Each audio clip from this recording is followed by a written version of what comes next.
Assalamualaikum warahmatullahi wabarakatuh. Kali ini saya akan menyampaikan cara untuk pengajuan akun dalam SPMB, Seleksi Penerimaan Murid Baru di Kabupaten Sleman untuk jenjang SMP. Untuk tutorial ini saya buat untuk perangkat smartphone atau HP. Jadi untuk yang laptop silahkan menyesuaikan. Nggak jauh beda tampilannya, hanya bentuknya saja yang berbeda. Nah, pertama-tama kita harus buka dahulu browser.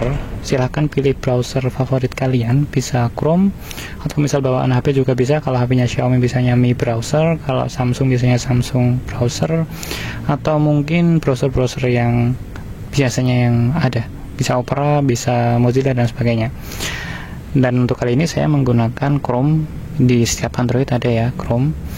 Silahkan buka aplikasi browsernya, dan ini adalah tampilan setelah membuka aplikasi browser.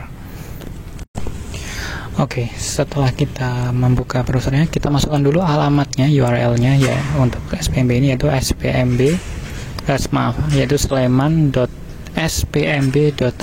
Nah, ini alamat SPMB-nya. Silahkan diingat pendek ya.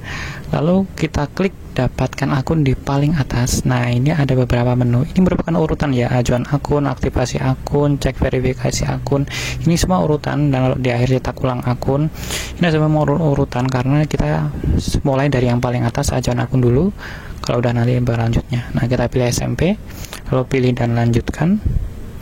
Nah, setelah itu kita masukkan NISN. Ini biasanya ada di rapot, atau mungkin silahkan minta ke sekolah SD masing-masing NISN-nya apa, nomor induk sekolah nasional. Nah, lalu klik sekolah asalnya dari mana, apakah sekolah dari dalam Kabupaten Sleman atau luar Kabupaten Sleman.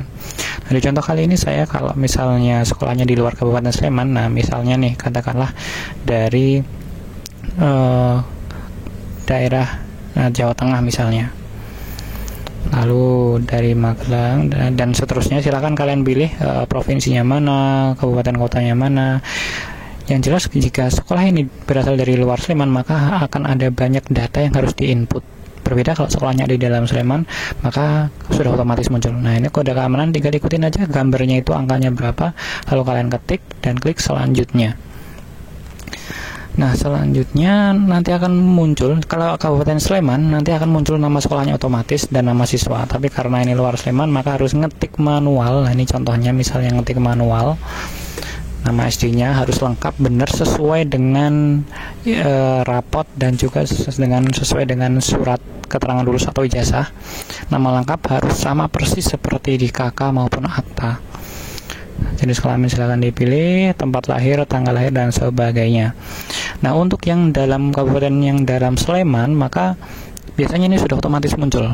Walaupun memang tergantung dari dinas, admin dinas apakah men-setting ini bisa diubah ataupun tidak bisa diubah. Namun biasanya sudah langsung otomatis muncul, dan ada bagian yang bisa diubah, ada bagian yang tidak bisa diubah. Intinya kita berikan data sesuai dengan yang benar apa adanya yang kita miliki. Nah, kalau misalnya ternyata datanya itu berbeda, kita bisa tulis yang apa adanya yang bisa dulu aja. Nah, ini RT RW harus benar sesuai KK ya. Ini beneran harus sesuai KK yang saat ini ada. Alamat silakan ditulis lengkap sesuai KK juga,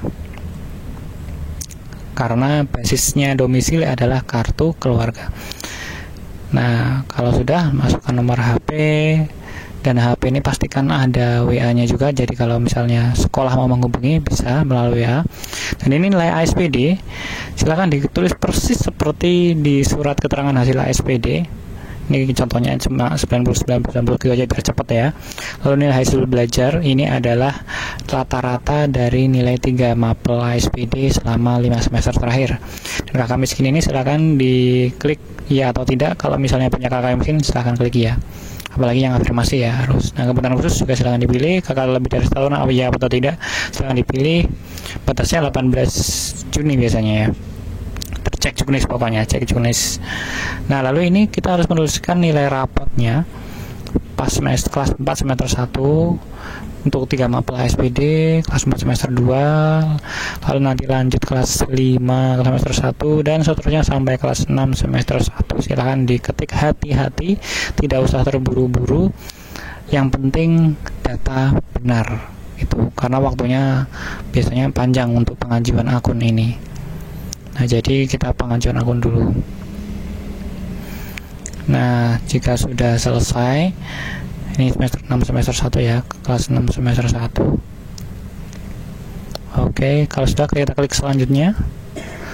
Lanjut. Nah, di halaman selanjutnya kita akan mengecek kembali, mengkonfirmasi data kita apakah benar atau tidak. Silahkan dibaca lagi perlahan-lahan. Di sini kita kalau misalnya ternyata data kita salah, kita bisa kembali ke menu yang tadi dengan klik kembali untuk membetulkan data.